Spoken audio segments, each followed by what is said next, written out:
Mangalam Shri Mahapani Swaha. Om Tare Tu Re. Mangalam Shri Mahapani Swaha. Om Tare Tu Re. Mangalam Shri Mahapani Swaha. Om Tare Tu Re.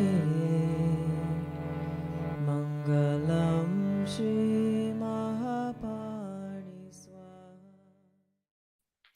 Hello everyone. This is the Lama Live livestream event of Lama Sultrim Alione. I'm Drimé, and it's my pleasure to share that our today's gathering will be held by Magyu Lopön Charlotte Rotterdam. Lopön Charlotte has studied Tibetan Buddhism for the last 20 years and was authorized to teach by Lama Sultrim Alione 16 years ago and received the title of Magyu Lopön, head teacher of Magyu, the mother lineage, at Taramandala from Lama Sultrim in 2016. Lopön Charlotte teaches in the US and abroad, often in partnership with her husband, Peter Oosthuizen, and co-leads the Boulder Taramandala Sangha. I'm sorry. Lopön Charlotte received a master's in theological studies from Harvard Divinity School, where she studied comparative religion. She served as executive co-director of Taramandala for 4 years, and thereafter as trustee and board president. Currently, she is an instructor and director of the Center for the Advancement of Contemplative Education at Naropa University, and she is the co-developer of the Feeding Your Demons online certification program. Lopön Charlotte and Peter Oosthuizen have a blog that offers reflections on the intersection of Dharma and modern daily life. I will post the link in the chat shortly. And at the end of this event, you will have the opportunity to make an offering of dana to Lopön Charlotte in gratitude for our time together. And I will talk more about it closer to the end. As I continue my introduction, please say hello to us and to each other in the chat and tell us where you are connecting from today. Let me begin with sharing this wonderful occasion that occurs tomorrow, October 3rd, Lama Sultrim's birthday. Please join us in celebrating Lama's 75 years by posting your own birthday message or a wish for Lama Sultrim on our social media and our community network. You can add photos, drawings, poems, messages, videos. All is welcome. So we will be adding messages throughout the week, so please stay tuned and let's celebrate together. I'd like to very quickly share with you 2 upcoming programs being offered by Taramandala that I hope you will want to join. Rest gives rise to compassion. Why is this? Because we radiate peace and we feel happy in sharing that with others. We are fortunate for this opportunity with Chung Tulku Rinpoche, the heart treasure of the Enlightened One's virtual retreat, to immerse in Patrul Rinpoche's wisdom and practice simultaneously resting our minds while embodying compassion. In this, we are living with unwavering love and understanding for all beings. Chung Tulku Rinpoche is a teacher with incredible warmth and wisdom. He is also an exquisite mantra singer and artist. These teachings will be offered by Rinpoche on Wednesdays and Fridays from October 7th to November 25th, and he will be supported with translation by Adam Kane. Birth energy is primal life energy. In nurturing this energy, we gain inspiration for ourselves and others for future births. You are warmly invited to join a day-long virtual retreat with Lopön Charlotte Rotterdam and Gina McCarthy, called The Healing Birth in the Embrace of the Great Mother. It's a special opportunity to be held in a supportive and nurturing community, celebrating the wonderful gifts we share as mothers and grandmothers. This program is also open to anyone who wants to bring insight and healing to the path of birth and motherhood, such as difficult births of your own or your children, relationships with your mother or mothering, abortions, and miscarriages. This retreat will be held on Saturday, October 8th, with all embracing joy. I have the pleasure to welcome our guest teacher, Magyu Lopön Charlotte Rotterdam. Thank you so dearly for being with us today, Lopön. Thank you so much, Drimé. Always so wonderful to be welcomed by you and introduced by you. And good morning, good afternoon, good evening to all joining us now live or later through the recording. I welcome you all. And let's take a moment here as we begin our time together to settle in, feeling our bodies on the earth, our beautiful earth that supports us unconditionally. Feeling your body just as it is in this moment. Feeling the warmth of your belly, the natural rise of your breath.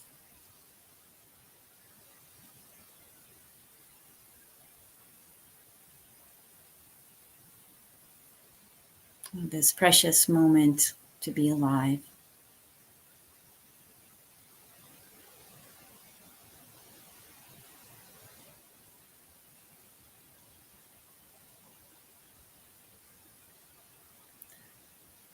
Let's raise bodhicitta, the awakened heart, our heartfelt motivation that our time together today may be of benefit for ourselves and ultimately for other beings.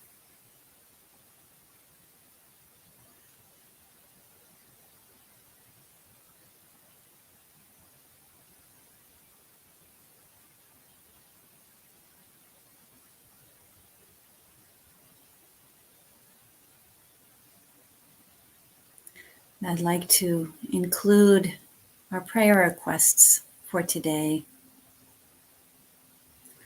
Sare a mezquita in Zaragoza, Spain. Kathleen McCauley in Napa, California, the United States.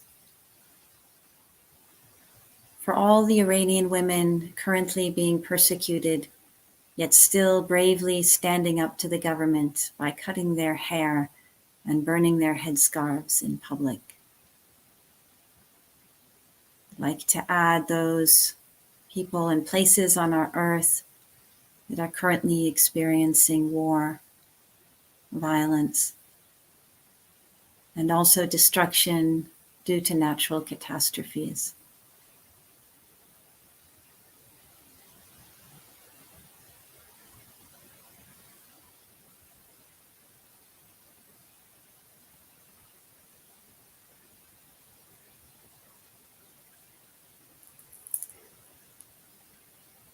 Thank you.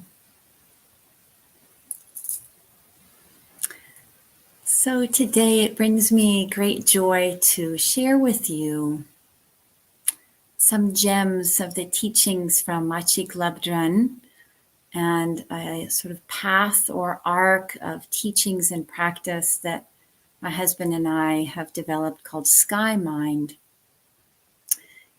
drawing off the teachings of Machig Labdrön, really how these very profound teachings on our true nature, on the ground of being, on that ultimate nature of reality of all things, how we can come to know that, be in that, and apply that to everyday life, to the ways we all live our lives with the questions, the dilemmas, the loves, the joys, the despair, the grief, the responsibilities, and how to really apply these profound teachings to everyday living in our modern world. And so today I'd like to give you just a bit of a glimpse of that, a taste, both through teaching, and we'll get to practice together some. And I also want to invite you to our Skymind course, which is beginning in 1 hour from now. It's an 8-week course that runs on Sundays from Mountain Time, US Mountain Time, 11 a.m. to 1 p.m. And all the sessions are recorded. So if you feel sparked by our session today and would like to join us for the course, you can still register and listen to today's recording if you don't make it later, and join us for the coming weeks. So Drimé will put a link in the chat as well. So a warm welcome to all of you. So Machig Labdrön, I think many of you might be familiar with her, but just in case she is new to any of you, she was an 11th century Tibetan yogini. So she lived and taught 1,000 years ago. Drimé is sharing a beautiful image of her here. She's often pictured as white, representing here the whiteness, meaning that clarity, the nakedness of the nature of mind, of our being, that ultimately we have nothing to hide, that our nakedness, our being just as we are, is our ultimate wisdom, is an expression of our true nature. This is so key to her teachings. So here she's represented. And she's offered us many beautiful, beautiful teachings, including the practice of Chöd, which is, here's the core of Chöd is turn towards that which scares you, turn towards that which you are afraid of, and meet it with awareness and compassion. And in that, there's both a liberation that happens as well as a profound compassion that arises for all beings and all parts of ourselves. So I'd like to today begin with a bit of a contemplation, drawing on some of the verses of Machig's direct teachings. And we're lucky to have translations of some core texts that are attributed directly to teachings she gave 1,000 years ago. And so I'd like to begin, rather than me talking about this verse, is invite you into a contemplation of Machig's words and see how they resonate within you, what they evoke for you, what moves in you. So I'll invite you to come again, being comfortable in your body. If you'd like to close your eyes for this contemplation, feel free to do that. And see if just for these next moments, these next couple of minutes, you can release tensions of your thought, what comes next of what to do, maybe what you've brought into this session. Let that go for a moment, releasing tension.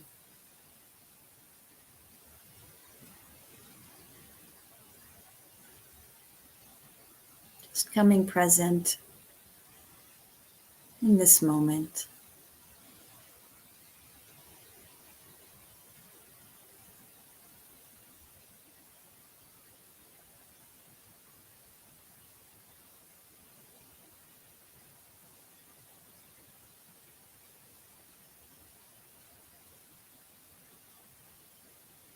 These are Machig's words.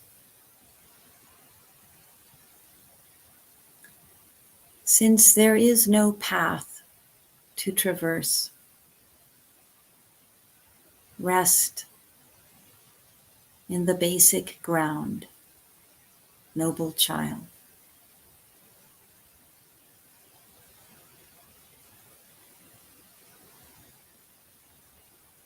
Since there is no path to traverse, rest in the basic ground, noble child.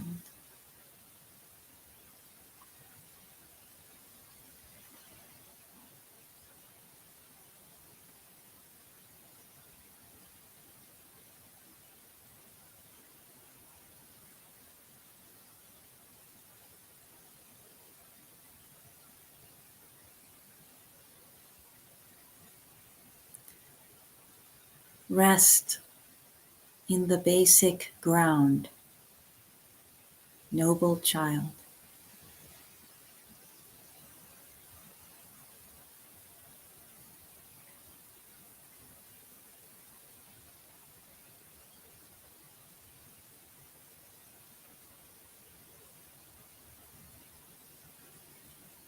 Rest.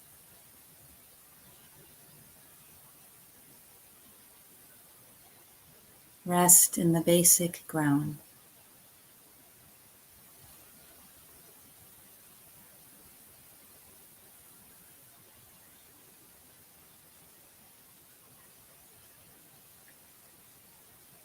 Rest your mind in the way of the sky.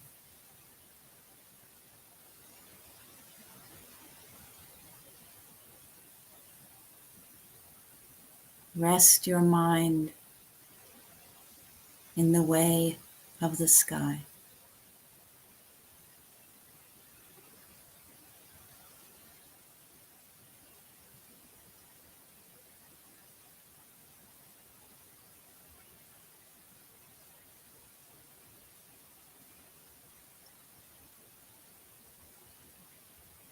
Rest in the basic ground, noble child.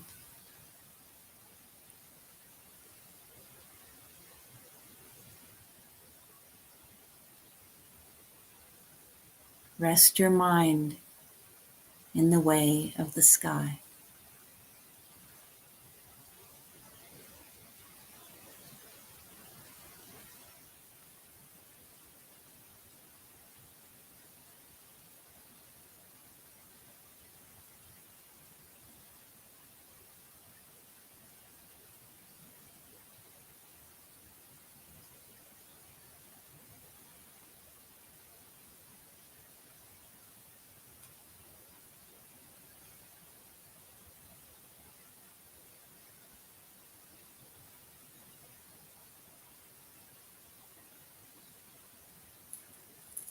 Thank you.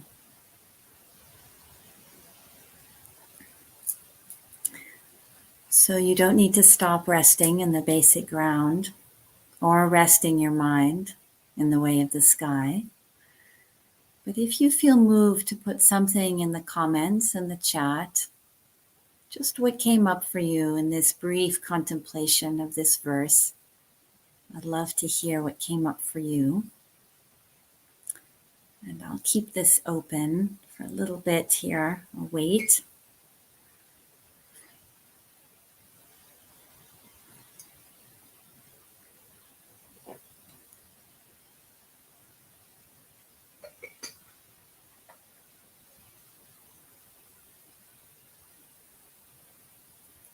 Mm-hmm.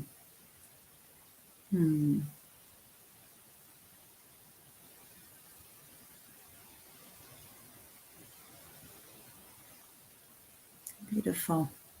Peace, presence, connectedness to the ground, openness. Lovely. Yay, Martha. Connection. A sense of settling and openness.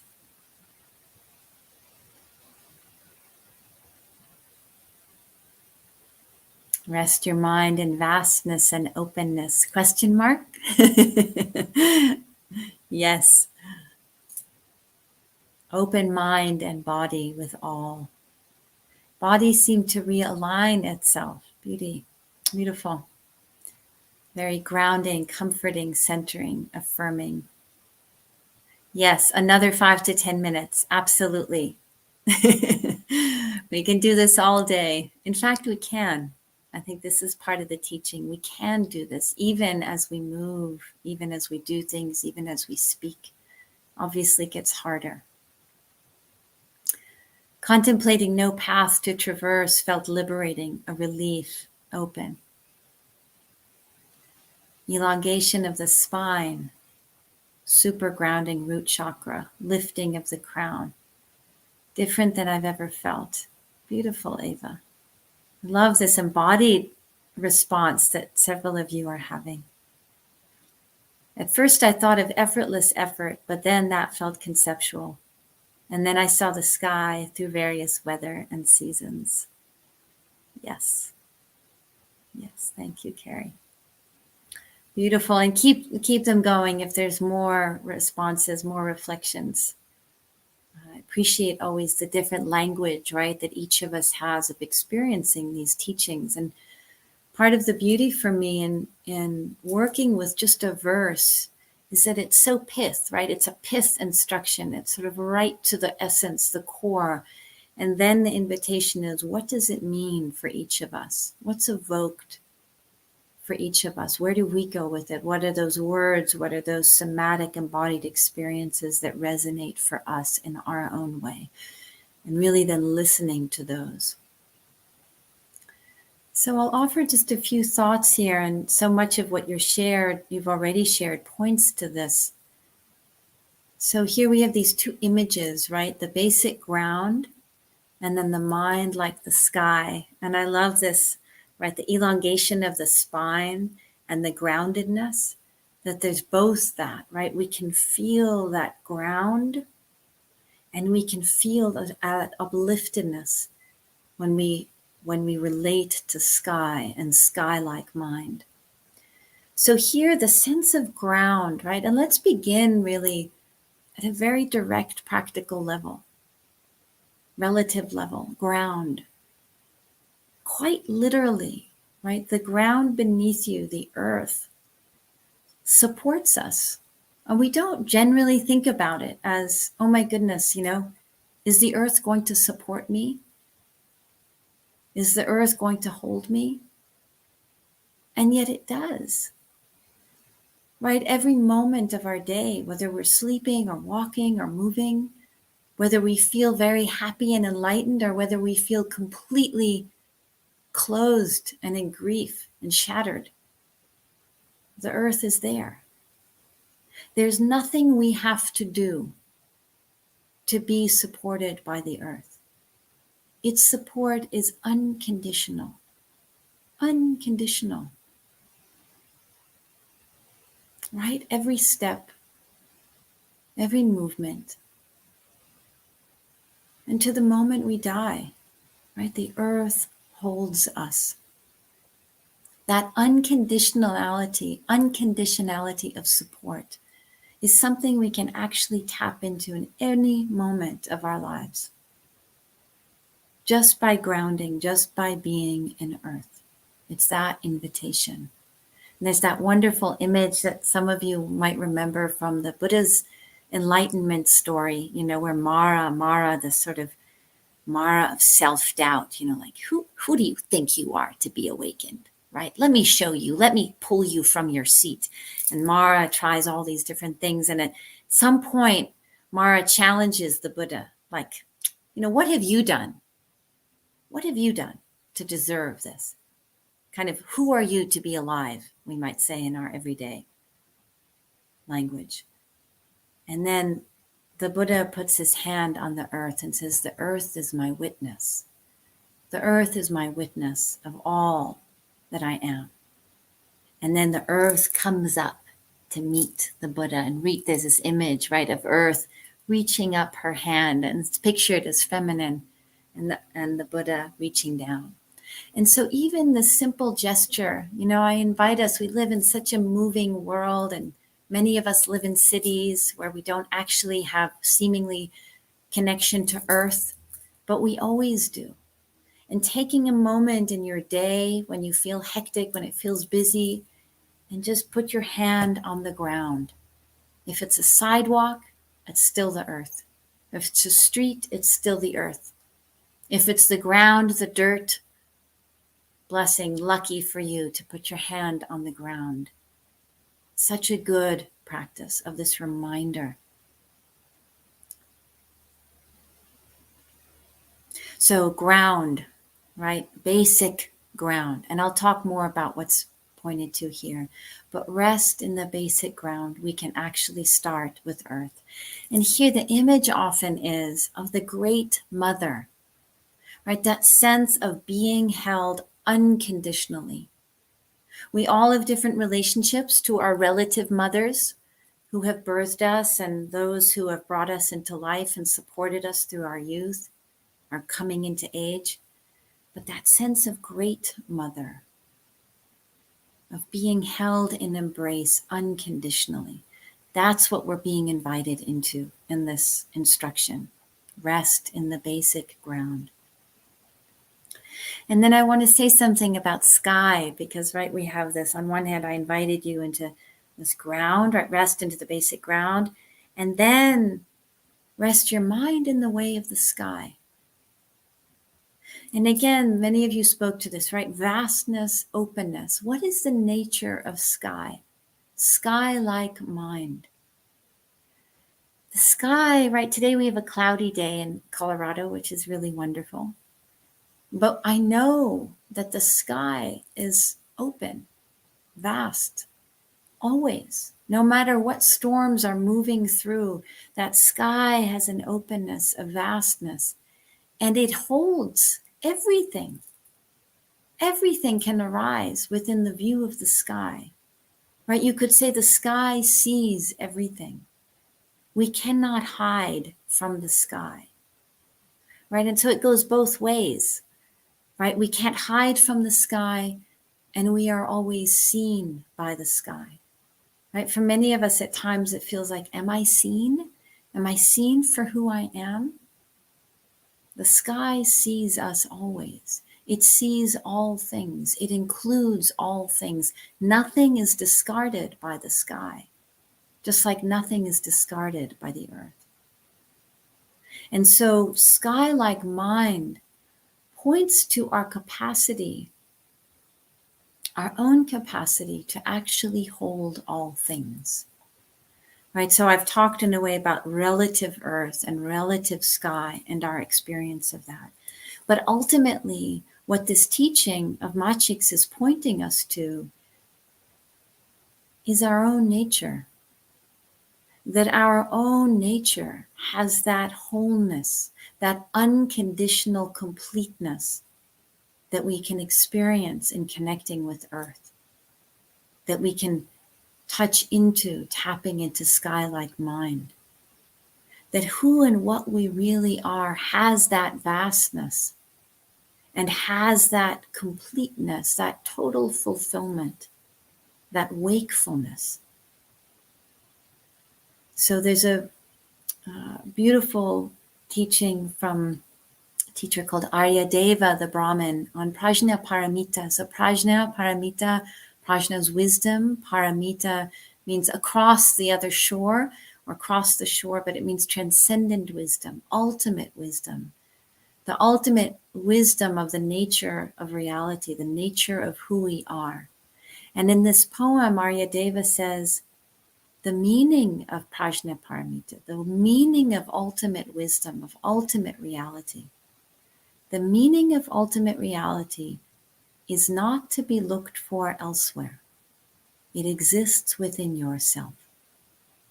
The meaning of Prajna Paramita, the meaning of ultimate reality is not to be looked for elsewhere. It exists within yourself. Right, so this is in that first part of Machig's verse. Since there is no path to traverse, rest in the basic ground, noble child. Right, no path to traverse. What an interesting notion, right? And I think it was Zane who spoke to this, right? How liberating. What a relief, right? And you think of this sense of path, right? I'm getting somewhere. I'm on my way somewhere. I'm busy getting better, more enlightened, happier, more successful, more loved, even more peaceful, more calm, right? We even apply this to our spiritual life, right? I'm busy getting somewhere with my practice or with my meditation. There's a wonderful line from a poem by an American poet named Wendell Berry, and that always has stayed with me because it so beautifully encapsulates this notion of getting somewhere that we have as human beings. He says, that old dream of going, of becoming a better man just by getting up and going to another place.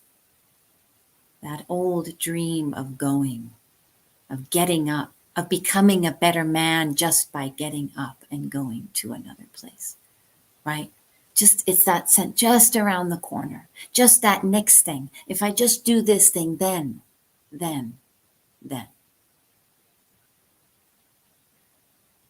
And so Machig here is saying, no path to traverse. No path to traverse. That ultimately there is nowhere we are getting to. That ultimate search, we might say. What is the ultimate search? We might call it happiness. We might call it fulfillment. We might say is coming to know who and what we truly are. Coming to know the truth of life, the reality of beingness, coming into a recognition of wholeness. And here Machig is saying, you don't have to go search for that wholeness. You don't have to go looking for that completeness. You are that already. You are that already. You are whole, complete, as you are, as things are, as it is. That ground of being, that ultimate ground of beingness is not elsewhere. It's actually right here, and right here, and right here. You can't actually fall off of it. You can't lose your way. You can't fall off the path. You can't ultimately screw up. Excuse my English. You can't mess up. You are that already. And there is incredible relief in that.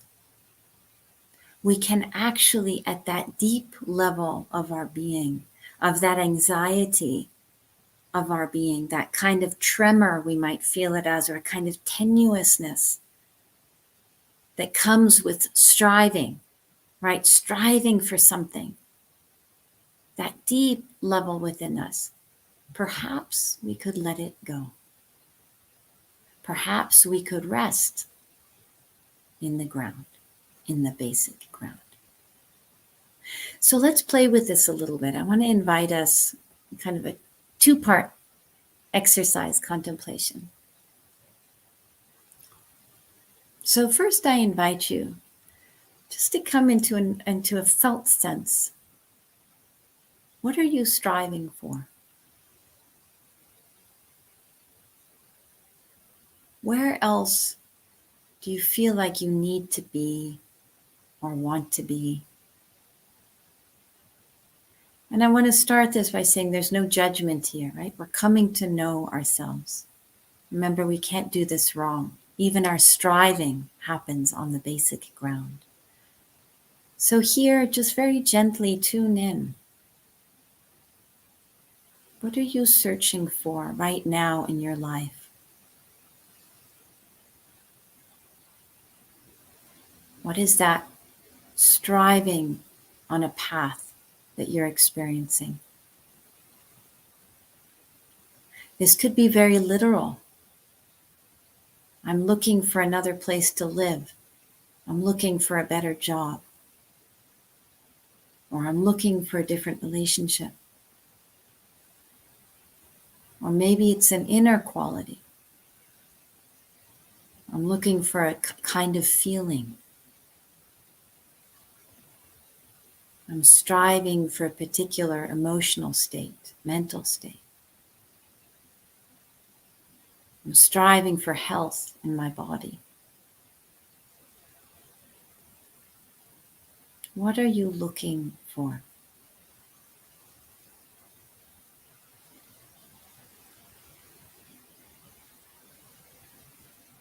You might just pick one thing that arises, or if there are a few, just sit with those for a moment. And I'm going to invite you here to really be with the striving,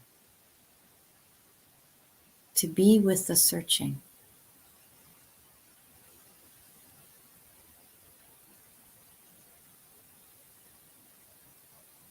And notice, how does it feel in your body?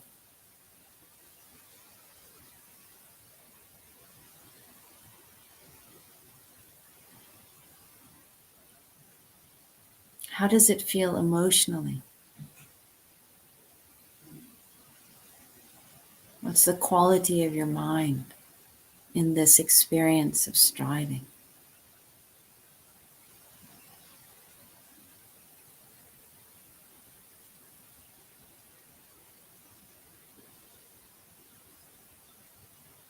So there's no judgment, just noticing.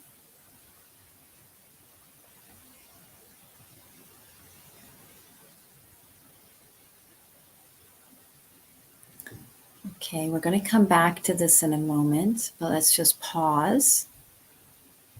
Now I wonder if you'd like to share a bit in the chat. What is this experience of striving like? How does it feel in your body? What comes up in your heart and your mind? Just share a few words if you would.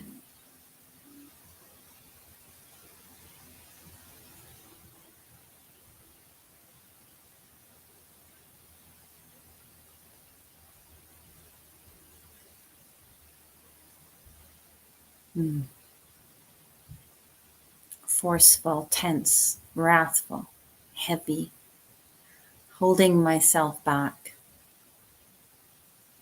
A tightness in my stomach, broken, pulled in different directions, constantly running, like where I am isn't okay. To feel loved. The act of searching for it calmed my mind. Ah, great. Turning towards the search. That's wonderful, Farida. Like a dark, angry, full hornet's nest. Fear, thirsty. Feels like gripping, hanging on tightly. Active, reaching, overwhelmed. Intense sadness.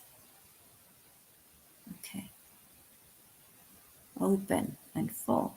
Interesting. Okay. Hard, frustrating, depressing. Pressure, stress.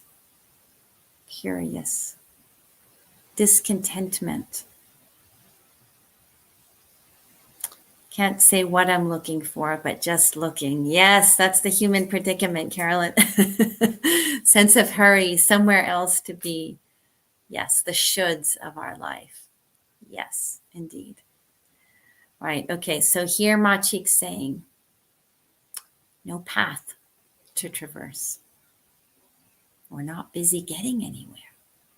You're not going to get anywhere. Or let's reframe. Where you ultimately want to be is not to be gotten to by going somewhere else. The ultimate place where you and I and all of us want to be is not to be gotten to by going somewhere else. Right? That's what that means, since there is no path to traverse. There is no path between where we are right now and our ultimate awakening, our ultimate awareness of wholeness, of absolute fulfillment. It is already, it has always been already, and it will always be already. And so then, what then? Rest. Rest in the basic ground. Noble child, noble. We have inherent dignity. And we get to come home, right? The child, this is the ultimate homecoming to the Great Mother, to use that metaphor. The ultimate homecoming, noble child, rest in the basic ground. And so there is a quality of surrendering the search, of letting go the striving. It's a peacemaking with all that seems incomplete, not quite right, only halfway there. What we're being asked to do on one hand is an incredible relief of just rest as you are. You are whole already. And also within this resting, what we're being invited to do is rest in that feeling of uncertainty, perhaps. The feelings, many of you wrote about sadness. Can we rest into that tenderness of our human experience? We get to rest there, to rest even in the discomfort, to rest in the not knowing. All of that, we can actually rest. Ultimately, this invitation is rest into the ground of being that you have never left and that you will never leave. Let's come back to our exercise for a moment here, letting whatever words, conceptuality has arisen, letting that go for a moment. Come back, remembering that feeling of search, of striving, of looking for. Touch back in with that feeling in your body, in your heart, mind.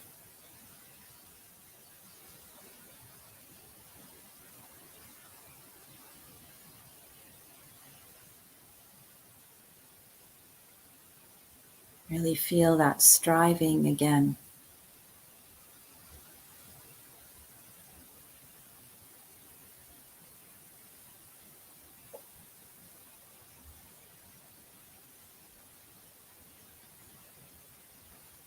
Turn your awareness towards it.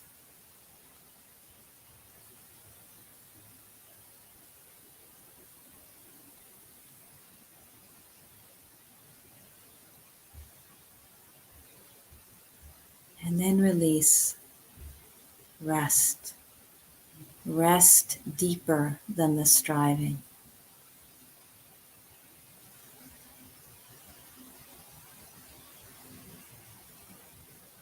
Surrender, let go, relax. You don't have to change the striving, just sink deeper into your awareness, into your body.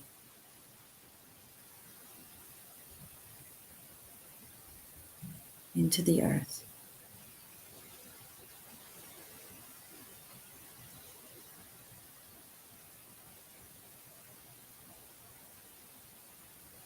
Feel the earth beneath you, the ground, vast ground.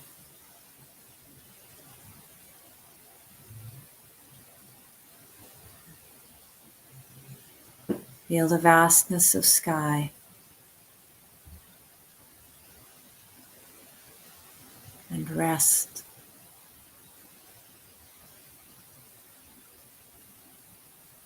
Let clinging go. Let pushing away go, just for a moment.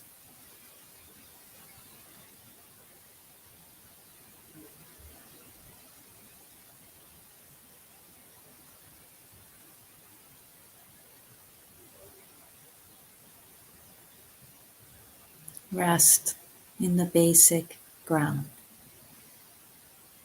Noble child.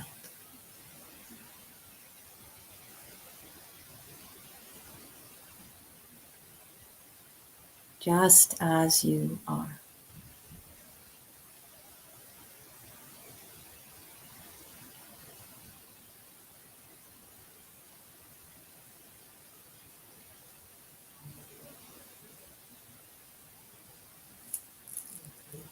Thank you.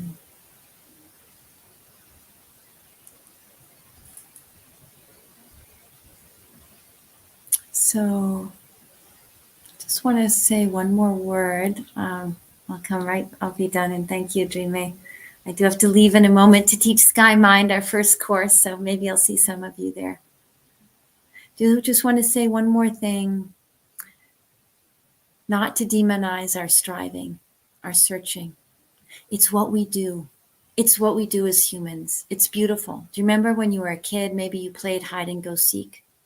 And that fun of searching and finding and searching and not finding, it's what we do.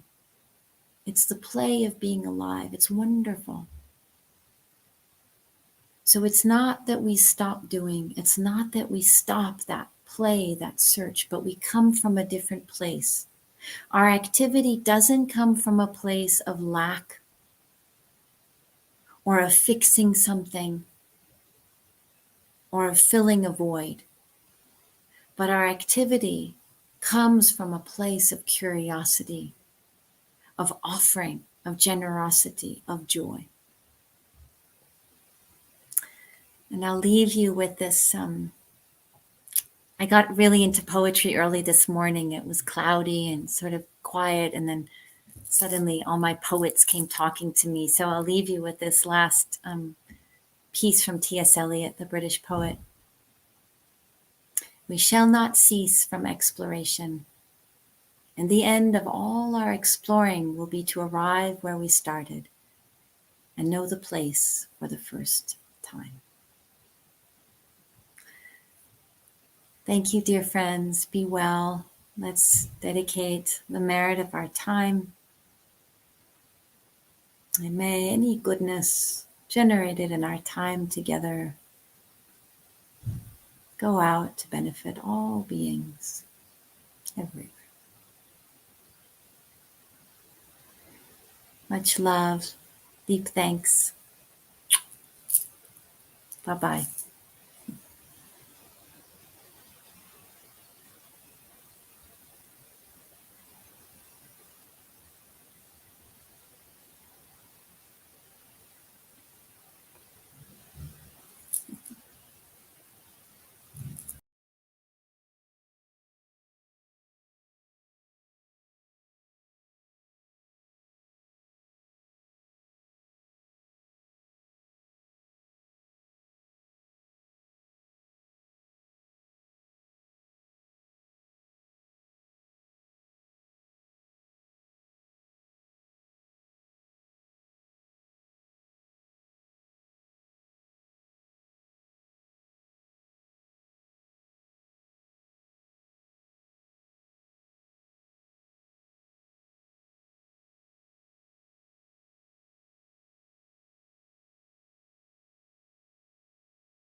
Oh, I'm sorry. I'm seeing that there was some problem with the sound. I'm very sorry.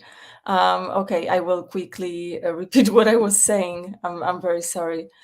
I was just thanking you for wanting to experience this wisdom and joy together, and so often and over again.